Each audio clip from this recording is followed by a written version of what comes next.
نسمع تكلمنا llum xiskit il-kelma tiegħek tkun jiddawn jikeċċi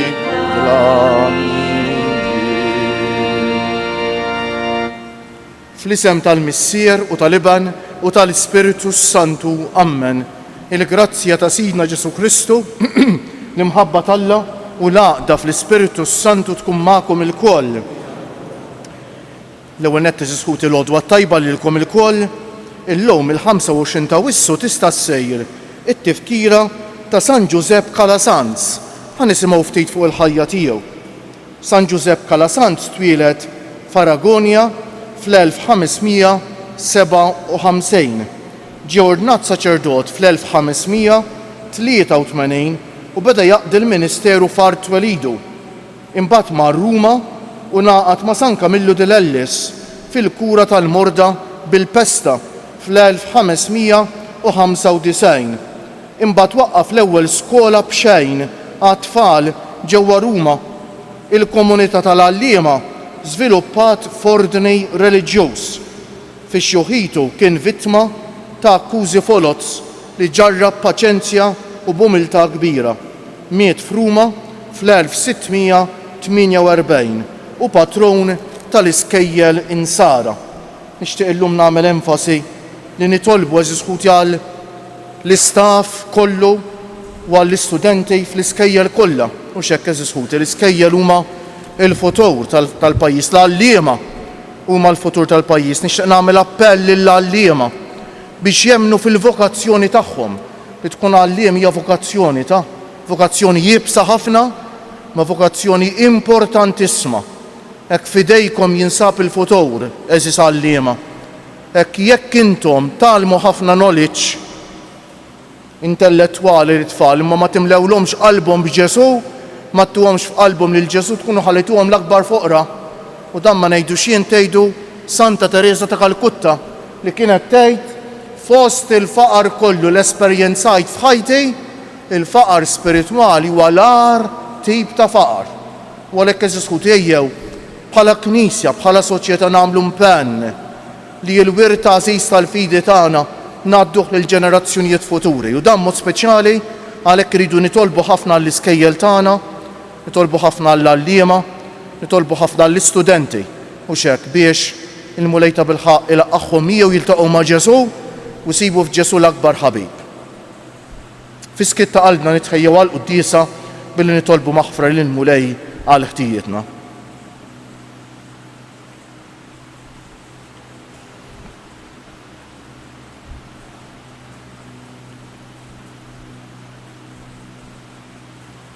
Mulej ħniena, Kristu ħniena, mulej ħniena, iħenna għalina Alla li jista' kollox jaħfrilna d-nubietna u wassalna għal ħajja ta' dejjem.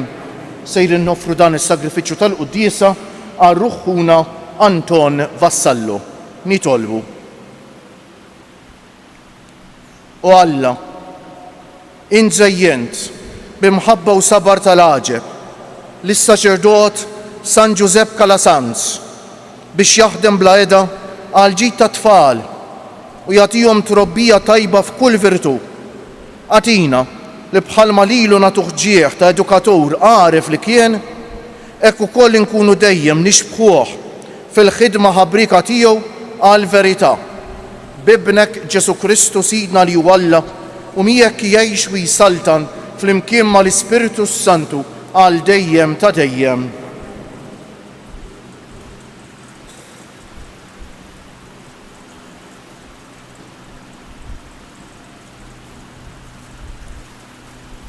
Qari mill-ktieb ta' Rut. Fi żmien meta kienu jaħkmu l-imħalfin kien hemm il-għaks fil-pajjiż. Kien hemm raġel minn Betlem ta' Ġuda li mar joqgħod fl-inħawi ta' Moab u martu u ż-żewġ uliedu. Ġara li miet Elimelek, żewġ Naomi, u baqgħu hi u ż-żewġ ulieda. U dawn ħadu b'nissa tagħhom tnejn mill-Moabin, waħda jisimha Orfa u l-oħra Rut. u għadu hemm għal xi 10 snin. U mietu żewġ tirġiel, Maħlon u Kiljon. U l-mara beqet weħida mingħajr iż-żewġ ulied u żewġa. Qamet u n-nisa ta' wlieda biex jerġgħu lura mill-inħawi ta' Moab, għax kienu semmew f'Moab li l-mulej kien ħaseb fil-poplu tiegħu u provdilhom il-ħobs. Orfa biset lil-om żewġa, imma Rut baqet imqabda magħha. Naomi qaltilha, l-armla ta' ħu żewġek reġgħet lura għand nisa u l-allat tagħha. Mur lura int ukoll bħall-armla ta' ħu żewġek. U Rut wieġbet, iġġalnix nitilqek u nerġa' lura minnek. Fejn tmur int immur jien, fejn toqgħod int noqgħod jien. Niesek niesi, Alla tiegħek Alla tiegħi. U hekk reġgħet lura Naomi u Rut il-Moabija mart bina magħha mill-inħawi ta' Moab. Kien żmien il-ħsad tax-xejr meta waslu Betlehem. Il-kelma tal-mulej. Faħħar ruħ tiegħi il-mulej, faħħar ruħ tiegħi il-mulej. Ħieni minn falla ta' Ġakob isib l-għajnuna tiegħu, min għandu it-tama fil-mulej Alla tiegħu li jagħmel is-sema, l-art u l-baħar u kull ma jinsab fihom. Faħħar ruħ tiegħi il-mulej. U li jżomm kelmtu għal dejjem, li jagħmel ħaq lill-maħqurin, li jagħti l-ħobs lill-imġewħin, il-mulej li jeħles lill-imjasrin. Faħħar ruħ tiegħi il-mulej li jiftaħ għajnejn il-omja, il-mulej li jerfa lill-milwijin, il-mulej li jħobb lill-ġusti, il-mulej li ħares lill-barranin. Faħħar ruħ tiegħi il-mulej. U li jżomm lill-iltim u lill-armla, imma li l-ħżiena jħarbtilhom triqathom. Il-mulej jisaltan għal dejjem, Alla tiegħek Sion minn nisel għal nisel. Faħħar ruħ tiegħi il-mulej. Alleluja, alleluja, alleluja. Mulej għallimni l-modijiet tiegħek, mexxini fis-sewwa tiegħek u għallimni. Alleluja. Alleluja.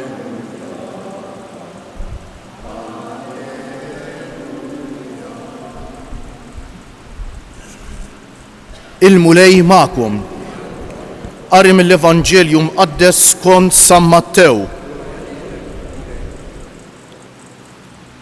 F'dak iż-żmien il-Fariżej meta semgħu kif Ġesu lis-Sadduċej kien saddilhom ħalqhom inġabru madwaru. Wieħed minnhom għaref fil-liġi għamillu din il-mistoqsija biex iġarbu. Mallem, liema hu l-kmandament il-kbejr fil-liġi? Qallu Ġesu, ħobb lill-mulej Alla tiegħek b'qalbek kollha, b'ruħek kollha u b'moħħok kollu. Dan hu l-kmandament il-kbejr u l-ewwel wieħed. U t-tieni jixbħu, ħobb lil għajrek bħalek innifsek. Dawn iż-żewġ kmandamenti huma l-qofol tal-liġi kollha u tal-profeti. Il-kelma tal-mulej. Bit-tagħlim tal-Evanġelju nitnatfu minnu bietna.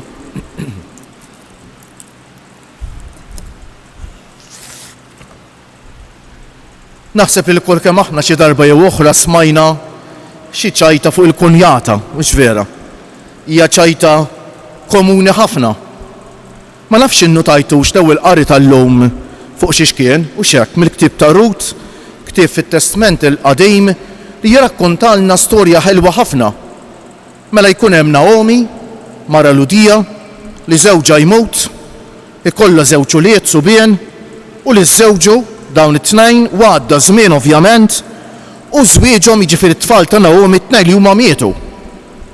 U jaqa' żmien ta' aks u waħda min-nisa tat-tfal ta' Naomi titlaq tmur lejn il-familja tagħha u Naomi lill-oħra li kien jisimha Rut tgħidilha mur int ukoll għand il-familja tiegħek. U din Rut tant kienet tħobba lil Naomi qaltilha ġġalnejx ninferet minn miegħek kif smajniju x'hekk. Iġġalnejx nitilqek u nerġa' lura minnek. Fejn tmur int, immur jien. Fejn toqgħod int, noqgħod jien. Niesek niesi. Alla tiegħek, Alla tiegħi. Xi storja sabiħa ta' mħabba vera eżis ħuti u xekk. Kemm il-Vanġelu tal-lum eżis ħuti. X'ħen Ġesu jkellemna mill-kmandament il-kbir. Ma nannix nimmaġinaw bħal xi liġi imposta fuqna ta' laqqas xejn. Tafu x'qed jgħidilna Ġesu hux. Qed jgħidilna x'inhi l-iktar ħaġa importanti fil-ħajja. Dak hu l-kmandament il-kbir. Alla ma jaqbad minn onqu l-ħadd ta' biex iġalu josserva l-liġi tiegħu. Imma l-liġi tiegħu jagħtina l-ġid tagħna. Qisu bħal meta għandek ir-regoli tat-traffiku u x'hekk. Il-ħajja vjaġġ bħal meta nkunu nsuqu. Jien nista' irrid ngħid ma nagħtix każ ta' regoli tat-traffiku ħa nagħmel fattija. Imma x'inkun nagħmel? Inkisser lili nnifsi u l-ajri. L-istess iżda ħut imma jagħtix każ tal-kmandamenti ta'. Kull ma jkun jagħmel hu jkisser lilu nnifsu u lill-ajru u x'hekk. U llum x'ħejn wieħed mill-Fariżej ra kif Ġesu lis-Sadduċej tahom tweġiba tajba biex ngħidu hekk. Għax kienu ħin kollu jippruvaw kemm il-Fariżej u kemm is-Sadduċej dawn kienu żewġ gruppi ta' żmien Ġesu, gruppi ta' rġiel, ma tantx kienu jiftehmu bejniethom ta' għax is-Sadduċej kienu liberali biex ngħidu hekk naqra moderni. U l-Fariżej kienu l-konservattivi, dak li kull bidla jibżgħu minnha u ħsiebhom biex josservaw il-liġijiet fl-irqaqat tagħhom u jidhirhom li huma aħjar minn ħadd ieħor, ħsiebhom biex jikkritikaw u jippuntaw subajhom. Mela jmur dan u f'dan il-poplu li kien mimli liġijiet barra l-liġi tal-Alla kien hemm ħafna liġijiet oħra li kienu jgħidulhom il-liġi ta' Mosè. U x'hekk. Jgħidlu Mgħallem li minnu l-ikbar wieħed fost il-kmandamenti mhux għax hu ma kienx jaf ta'. L-ewwel parti kulludi u x'hekk meta jgħid it-talba xema Iżrael din hija parti minnha u x'hekk. Isma' Iżrael, il-mulej Alla tiegħek Alla wieħed hu. U għalhekk ħobb lill-mulej Alla tiegħek qalbek kollha. Isimgħu l-istess ta' qalilna Ġesu. Dak li tagħna ġdid Ġesu fit-tieni parti. Dan l-ewwel kmandament il-kbir, dan il-kmandament il-kbir u l-ewwel wieħed u t-tieni jixbħu jgħidilna Ġesu. Ħobb lil għajrek bħalek innifsek. X'tagħna ġdid f'dan Ġesu? Mela fit-Testament il-Qadim il-fidi u r-reliġjon kienet tfisser relazzjoni tal-individwu tal-poplu ħanejtek ma' Alla. U tieqaf hemm.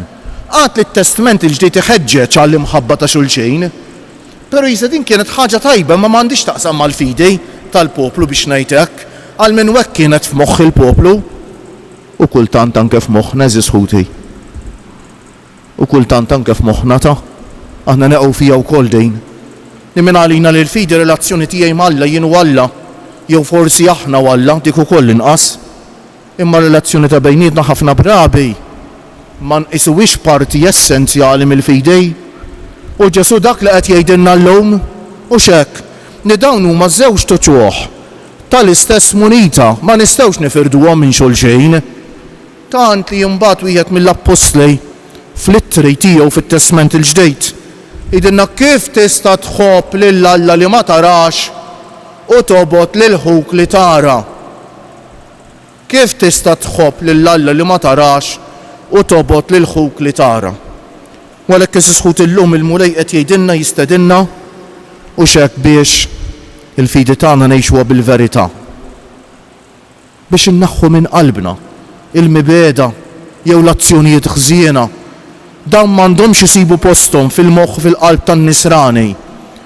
Anzi meta xi ħadd iweġġana għandna ngħidulu ta' bil-kelma tajba ma mhux bil-ġlied u blajat u bis-supervja ngħidulu menna le bil-kalma f'mument ta' kalma. Ngħidlu ħabib ngħidlu dak il-ħin ġarek u dil-ħaġa weġġetni tal-ili. Mhux biex niġġieldu ta' qed ngħidlek imma għalfejn weġġew il-xulxejn. U x'hekk ngħidu bil-kelma tajba. Però mhux niġġieled u ma nkellemx il dak li jkun u forsi nitajjer u forsi nidej.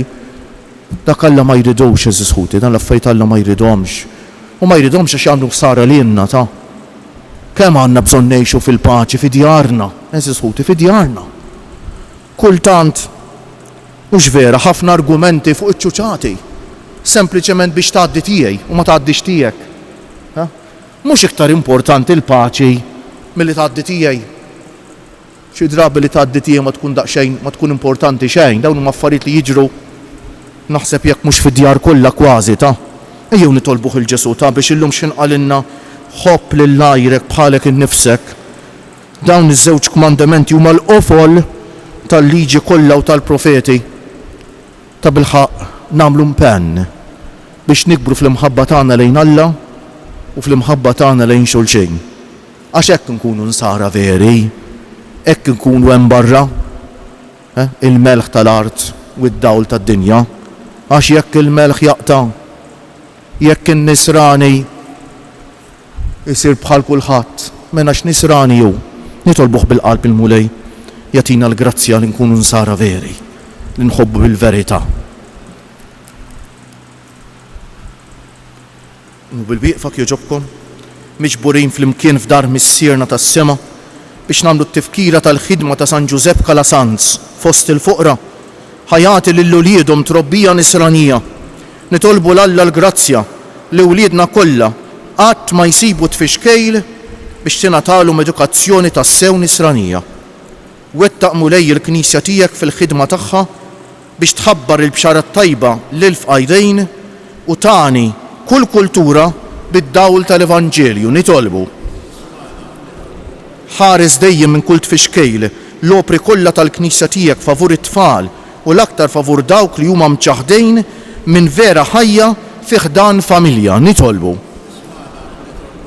bierek il-ħidma ta' dawk kollha li bqalu kbira qegħdin iħejju ruhom għall-edukazzjoni ta' tfal biex ma jonqsu qatt li jagħmlu dan fid-dawl tal-Evanġelju. Nitolbu sieħa fil-għena tiegħek lil ta' dejjem lil qaddija tiegħek ħutna l-mejtin kollha mod speċjali ħuna li għalih qed noffru s-sagrifiċċju tal-quddiesa u dawk kollha li daħlu fis-salna dejjem fis-sinjal tal-fidi li ħadu fil-Magħmudija. Nitolbu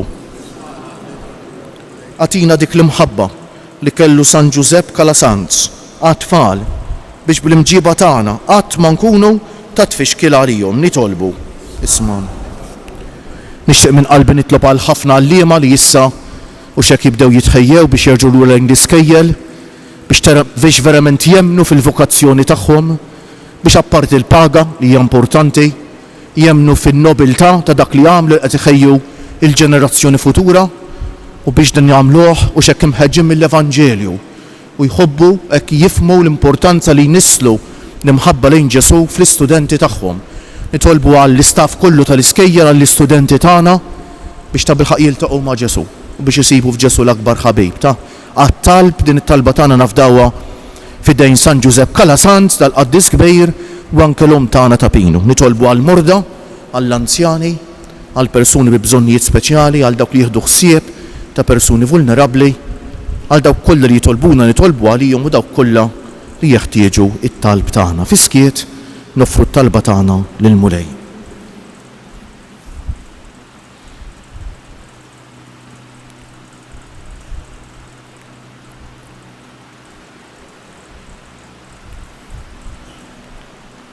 Mulej Ġesu Kristu, inti ridt li it-tfal jiġu għandek biex tħaddanhom miegħek.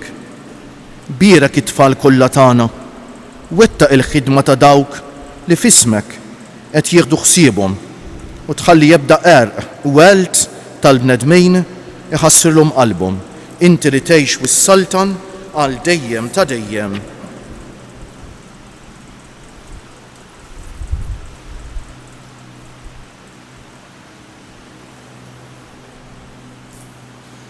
Imbierek int, mulej Alla tal-ħolqien kollu, għax fit-tjubitek tajtna l-ħobs li qegħdin noffrulek, frott tal-art u xogħol il-bniedem li minnu jsir għalina il-ħobs tal-ħajja. Bil-misteru ta' lil-mawwin bejt ikollna sehem fin-natura divina ta' Kristu kif hu jissieħeb magħna fin-natura tagħna l-bnedmin. Imbierek int, mulej Alla tal-ħolqien kollu, għax fit-tjubitek tajtna l-imbejt li qegħdin noffrulek, frott tad-dilja u xogħol il-bniedem li minnu jsir għalina x-xorb tar-ruħ. Imbierek Alla l-dejjem. il-qana mulej Alla tagħna u li unħiedma quddiemek u għamil jkun jogħġbok dan is-sagrifiċċju li sejrin noffrulek naddafni mulej żuniti u d-dunub tiegħi meħħilli.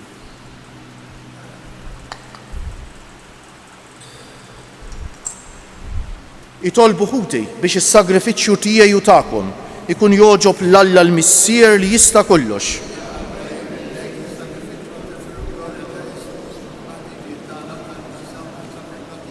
Ilqa' mulej din l-offerta li l-poplu qaddis tiegħek qiegħed jagħmillek fit-tifkira ta' San Giuseppe Calasanz u għamel bis-saħħa ta' dan il-misteru li fih qegħdin nieħdu sehem nagħtu eżempji tal-imħabba tiegħek bi Kristu Siedna. Il-mulej magħkom, nerfgħu qlubna l fuq, niżżu ħajr lill-mulej Alla tagħna. Sewwaw xieraq tas-sew mulej missier qaddejs, Alla ta' dejjem li tista' kollox, tajjeb u taġid tas-salvazzjoni tagħna li dejjem u kull imkien inroddulek ħajr bi Kristu Siedna. Għax biex timla bil-ferħ lill-Knisja tiegħek fil-festa ta' San Giuseppe Calasanz, int qawwija bl-eżempju tal-ħajja tajba tiegħu, issaħħaha fil-għerf bit-tagħlim li juxandar u tilqa' t-talb li jagħmillek għal ħarsien tagħha. Għalhekk flimkien mal-anġli u l-qaddisin kollha intennulek l-innu ta' tifħejr u ngħidu bla qiegħda qaddejs, qaddejs, qaddejs, mulej Alla tal-eżerċti, is-smawiet u l-art mimlija bil-glorja tiegħek. Osanna fil-għoli tas-smewwiet, imbierek minn ġej f'isem il-mulej, osanna fil-għoli tas-smewwiet.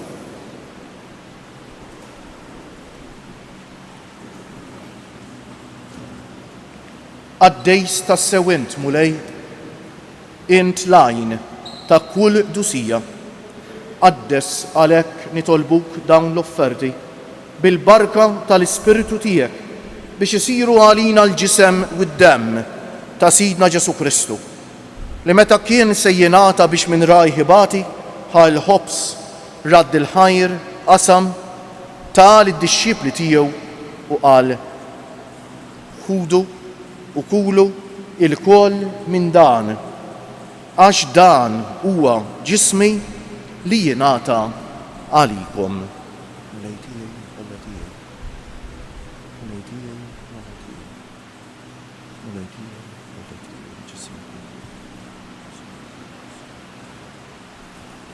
Ekk ukoll wara l-ikla ħal kalċi reġa' radd il-ħajr tal id-dixxipli tiegħu u qal ħudu u jxorbu minnu il-koll, għax dan huwa l-kalċi ta' demmi tal-patt il-ġdejt li jibqa' għal dejjem.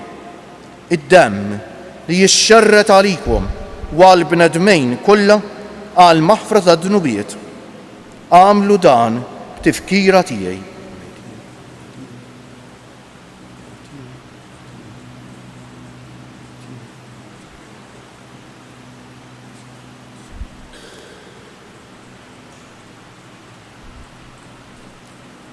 Danu l-misteru tal-fidej inħabbru l-mewt tiegħek mulej, nxandru bil-ferħ l-qawmien tiegħek, nistennewk sa ma tiġi fil-glorja.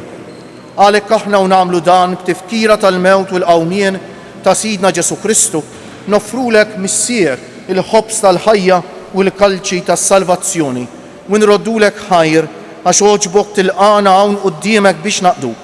U miċ-ċokon tagħna nitolbu lill-Ispiritu Santu jaqadna f'ġisem wieħed lilna li nieħdu sehem mill-ġisem u d-demm ta' Kristu. Ftakar mulej fil-Knisja tiegħek mxerda mad-dinja kollha, wettaqa fl-imħabba flimkien mal-Papa Franġisku, mal-Isqof tagħna Anton, mal-isfijiet u l-ministri kollha tiegħek u mal-poplu kollu li inti ksibt għalik. Ftakar ukoll fħutna li raqdu bit-tama tal-qawmien, mod speċjali llum nitolbu għar-ruħuna Anton Vassallu. Ftakar fil-mejtin kollha, daħħalhom quddiemek fid-dawl tas-sebħ tiegħek. Ħenna għalina l-koll nitolbuk.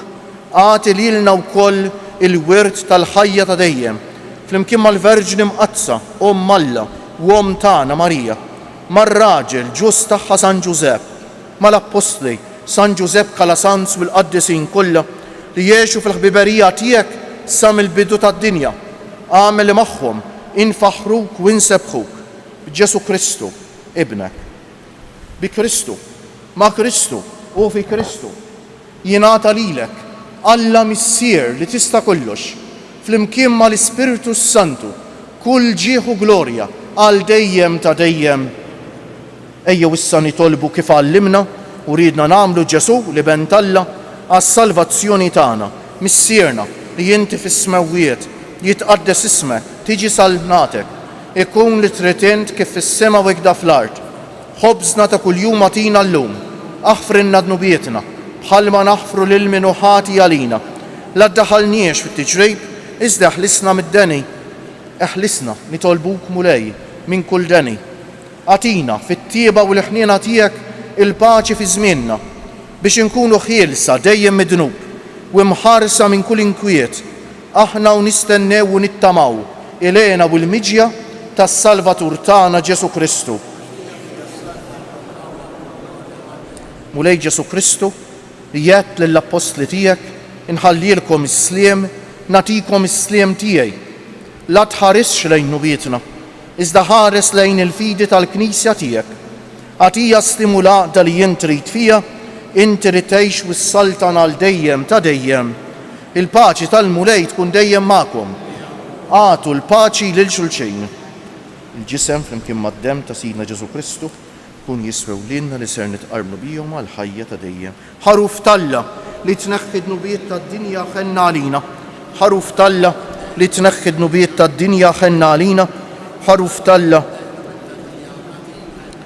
mulej Ġesu Kristu bin Alla l-ħaj bil-mewt tiegħek kif rid minnek il-Missier u bil-ħidma tal-Ispiritu Santu u inti tajt il-ħajja lid-dinja b'dan il-ġisem u d-demm għad-dejs tiegħek. Eħlisni minn ħtijieti kollha u minn kull ħażen, żommni dejjem fidej lejn il-kmandamenti tiegħek u tħallini qatt ninfiret minnek. Dan hu l-ħaruf Talla, dan hu Ġesu li jneħħi d-nubiet tagħna u tad-dinja kollha. Ħenjin dawk li huma mistiedna għall-ikla tal-ħaruf mulej ma jistħoqlix tidħol taħt is-saqaf tiegħi iżda kelma waħda u ruħi tkun imfejqa. Il-ġisem ta' Kristu jħarisni għal ħajja ta' dejjem. Amen.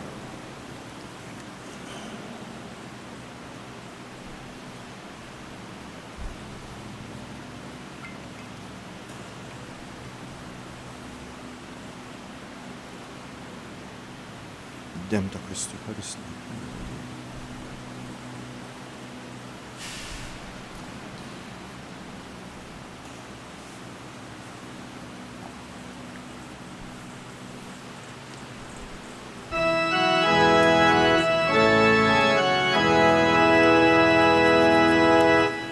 If to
Ngħidulu grazzi bil-qalb lil mulej għal din l-Ewkaristija, eżis ħut illum il-ġimgħa, nitfgħu ħarsitna fuq Ġesu msallab u nsellmulu bil-qalb. Nadurawk, o Ġesu, u nberkuk.